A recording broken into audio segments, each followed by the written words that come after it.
Un grupo de hombres de las Fuerzas Armadas y de Fuerzas de Seguridad se reunieron para crear Verdad Posible. Entre los miembros de estos está el teniente coronel Enrique Alsina. Buenas tardes, teniente coronel, ¿cómo está usted? ¿Cómo está, señor Kuhlman? Un gusto escucharlo. Muchas gracias por su llamado. Igualmente, gracias a usted por esta comunicación. Teniente coronel, ¿qué es lo que pretenden hacer con Verdad Posible?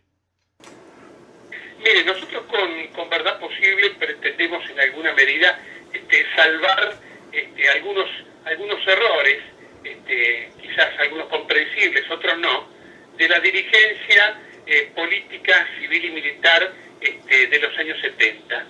Usted recordará, vivimos una tragedia muy profunda en el país en los años 70 y bueno, como todo hecho humano tiene aciertos y errores, ¿no es cierto? Y lamentablemente los errores quizás no fueron asumidos, la historia quizás no fue contada completa y bueno, hay que tratar de avanzar para restañar heridas y poder mirar hacia adelante. Teniente coronel, ustedes en su página, en el manifiesto, describen las resoluciones políticas deben afrontarse y las responsabilidades asumirse. El silencio imprudente no sana.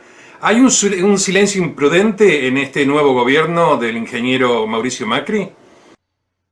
Yo creo que al ingeniero Macri tenemos que darle un tiempo. Si usted me preguntase por mis conveniencias personales o mis intereses personales, yo le diría que sí, que no están afrontando, ¿no es cierto?, la verdad posible, o no están focalizando en la verdad posible. Pero entiendo que está en el desmanejo que han recibido, que, bueno, esta gente seguramente tendrá sus prioridades y en algún momento atenderán también las nuestras. No me parece razonable que el presidente de la Nación le preocupen mucho los incumplimientos de la Constitución, de las leyes y de los tratados internacionales en otros países y que no mire ese mismo problema en el nuestro. Claro, usted tiene una teoría diferente a la que tengo yo, por ejemplo. Tal vez me pueda decir que estoy equivocado. Yo sostengo que Macri no debería haber ido tan lejos para buscar presos políticos. ¿Usted define esto como un punto de partida, como para abrir una puerta en la Argentina mismo? Mire, yo creo que el presidente Macri, como le decía, tiene sus prioridades. A mí se me ocurre que el presidente quizás vea como más fácil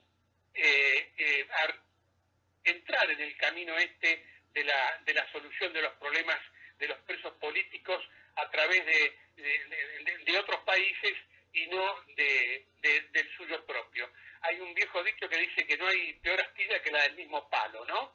Entonces a veces desde la distancia se puede ver mejor el problema de los otros y ver cómo incidir. Y por ahí no se encuentra, ¿no es cierto?, la forma de incidir sobre los propios o de solucionar los propios. Eh, Siguiendo con el tema de presos políticos, sostengo, y esto es mi asunción, mi inferencia, es que tal vez hay un poco de temor aún del nuevo gobierno, de parte del nuevo gobierno, de dar su versión, de dar una posición con respecto a presos políticos, porque le podrían caer encima las secretarías de derechos humanos, tristemente secuestradas por una parte de la población, defendiendo a una parte de la población. Y, yo no puedo descartar eso, no debo descartarlo. Lo que sí creo es que lamentablemente nosotros, los que pensamos que hay que superar el pasado, pero que hay que superarlo afrontándolo, ¿no es cierto?, en toda su total dimensión y magnitud, afrontando la verdad más detallada, más docentemente explicada a la sociedad que se pueda. Los que pensamos así no hemos sido quizás muy eficientes en hacerle llegar este mensaje al gobierno, ¿no es cierto? Y el gobierno quizás tenga la imagen, ¿no es cierto?, errónea que se tiene de las Fuerzas Armadas, ¿no es cierto?, durante los años 70. A mí realmente a veces me causa gracia porque yo era un teniente, ¿no es cierto?, y en conversaciones con personas, cuando hablamos de los 70, se refiere a nosotros, al general Videla y a todos los demás, como ustedes los militares. Mire, yo estaba tan lejos del presidente Videla o del teniente general Videla en los años 70 como está hoy el teniente en San Martín de los Andes o en Tartagal del actual comandante jefe de las Fuerzas Armadas, ¿cierto? Si realmente no había ningún contacto, ninguna relación directa, ninguna vinculación y muchísimo menos, ¿no es cierto?, otra cosa que no sea la simple lealtad, la simple subordinación y la simple vocación, ¿no es cierto?, de brindar un servicio a través de las Fuerzas Armadas, ¿no? Retrotrayéndonos al tiempo, volviendo a los años 70, la mayoría de los militares y fuerzas de seguridad que hoy están en prisión lo hicieron por seguir órdenes. Hay otros que ni siquiera estuvieron en la guerra antisubversiva. ¿Qué pasaría hoy en día, por ejemplo, con una ley de derribo, un decreto presidencial, y proyectándonos a unos 20 años, decir si estos mismos pilotos no podrían terminar presos por derribar aviones de narcotraficantes? Mire, yo realmente la preocupación que usted manifiesta la comparto absolutamente, y en estas condiciones y en estos momentos no sería mi deseo que las Fuerzas Armadas se presten a ningún tipo de acción policial, ¿no es cierto?, dentro del país, ¿verdad? Yo creo que en aquellos años contábamos con una declaración formal de organizaciones armadas, ¿no es cierto?, de una guerra, para la cual habían demostrado una tremenda capacidad. No eran dos tiradores aislados que mataron a 10 periodistas, como en París, en la revista Charlie Hebdo, ¿verdad?, que motivaron que Francia, poco menos que le declarara la guerra al ISIS, que movilizara 40.000 hombres, ¿no es cierto?, y que iniciaron unas operaciones que terminaron exclusivamente en el momento en que mataron a los dos terroristas, ¿no es cierto? Nosotros en aquel entonces teníamos una clara declaración de guerra dentro de lo formal que son normalmente las declaraciones de guerra, y mucho menos en una guerra no convencional como era esta. A eso después se le sumó las manifestaciones del presidente Perón, ¿no es cierto?, diciendo que con las leyes o sin las leyes teníamos que combatirlo.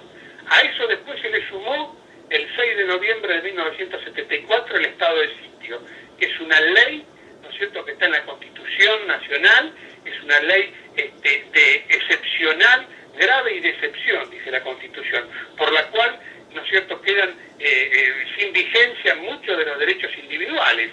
No hace falta orden de juez para detener, no hace falta orden de juez para allanar, no hace falta,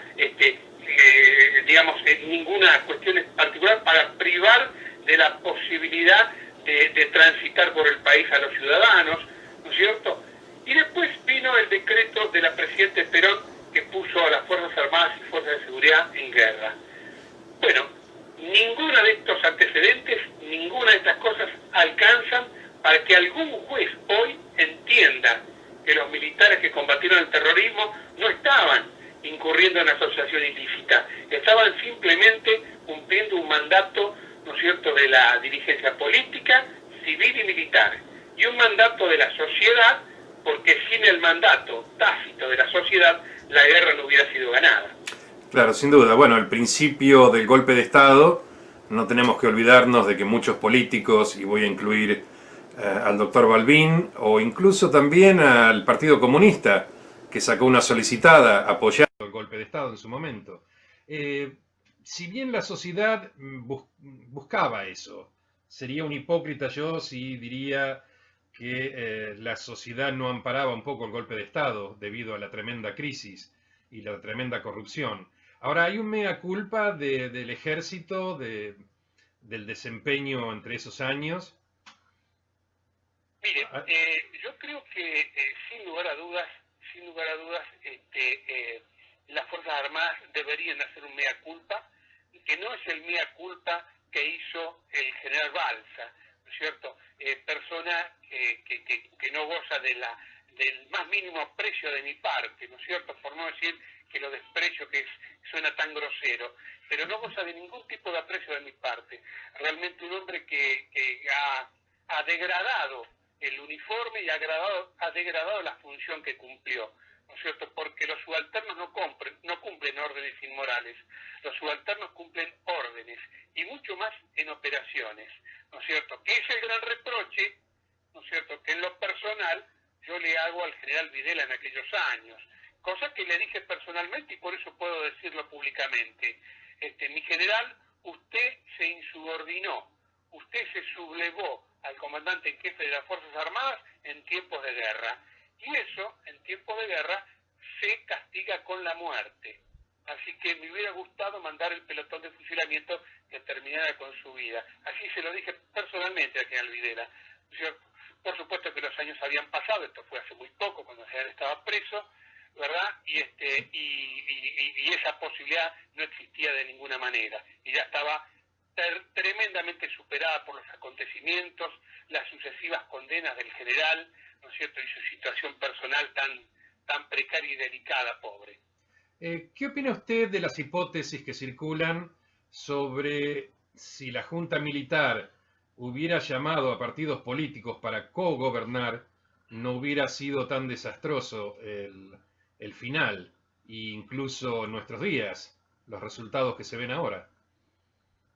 Mire, yo creo que en aquel entonces toda la dirigencia política lo que quería era abandonar cualquier tipo de responsabilidad política y por supuesto que militar.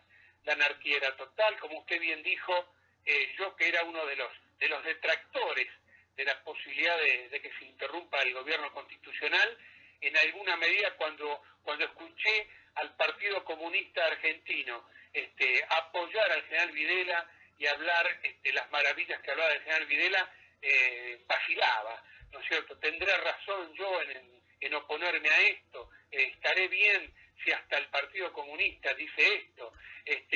Los intelectuales de todo el país acompañando al general Videla y diciendo la maravillosa persona que era y haber dado ese golpe de Estado. La señora Magdalena Ruiz Guiñazú, inclusive, que ya era una periodista afamada, formadora de opinión. Yo me formé en alguna medida con la opinión de la señora Magdalena Ruiz Guiñazú, que por supuesto con el tiempo y como lamentablemente es una conducta repetida en los argentinos, no queremos pagar el precio de nuestras decisiones, ¿no es cierto? No queremos pagar el precio de nuestras necesidades. Y en aquel entonces ella, el Partido Comunista, los políticos, todos consideraban que lo mejor era dejar en manos de las Fuerzas Armadas que resolvieran el tema, ¿no es cierto? Y después, cuando estuviese todo resuelto, hacerse cargo.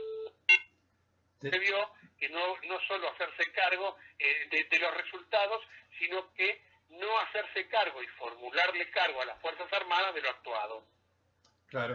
Teniente Coronel, me imagino que usted debe tener un pensamiento similar. Somos cíclicos los argentinos. ¿Hay un peligro de que volvamos a un gobierno cuasi totalitario por ser diplomático, como el gobierno de los Kirchner en el futuro? Yo soy un esperanzado de que realmente se produzca en el país un ciclo, ¿no es cierto?, de maduración. Yo creo que, si Dios quiere, ¿no es cierto?, nunca más volveremos a ver un gobierno como este de 12 años. Me da la impresión de que la auténtica dirigencia política y social argentina está queriendo volver a tomar las riendas del país, está queriendo volver a asumir la responsabilidad de hacer el país grande que tuvimos allá por los años 20 o 30, ¿no es cierto?, del siglo pasado. Y creo que cuando la gente percibe lo bueno, después le resulta y le duele mucho volver a lo malo. Así que le auguro el mayor de los éxitos al presidente Macri, le auguro el mayor de los éxitos al equipo que lo acompaña, que hasta donde conozco me parece brillante, y espero que los argentinos efectivamente hayamos madurado y valoremos lo que haya que hacer para solucionar los desastres generados en estos 12 años. Teniente Coronel Enrique Alsina, le agradezco mucho sus palabras y espero volver a comunicarme con usted prontamente. Muchas gracias, señor Koopman, le agradezco muchísimo su llamado.